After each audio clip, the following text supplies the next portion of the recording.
કચ્છમાં ઉનાળાનો અસલ મિજાજ અનુભવાઈ રહ્યો છે। કેટલાક દિવસોથી જિલ્લાનું સરેરાશ તાપમાન 40 ડિગ્રી આસપાસ રહ્યું છે। ત્યારે આજે કંડલા એરપોર્ટ રાજ્યનું સૌથી ગરમ મથક બન્યું હતું। બીજી તરફ હવામાન વિભાગ દ્વારા આગામી 5 દિવસમાં ગાજવીજ સાથે છૂટાછવાયા વરસાદની પણ આગાહી કરવામાં આવી છે।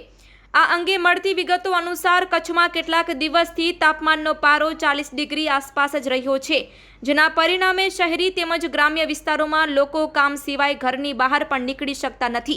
આવા વાતાવરણમાં ડિહાઇડ્રેશનની પણ સમસ્યા સર્જાય તેવી સંભાવના પણ રહેલી હોય છે। વિષમ વાતાવરણના કારણે ખેતીના પાકોને વ્યાપક નુકસાન થવાની પણ સંભાવનાઓ રહેલી છે। હવામાન વિભાગની આગાહી જો સાચી પડે અને વરસાદ પડે તો કચ્છની કેસર કેરી સહિતનો બાગાયતી પાક ધોવાઈ જાય તેમ છે।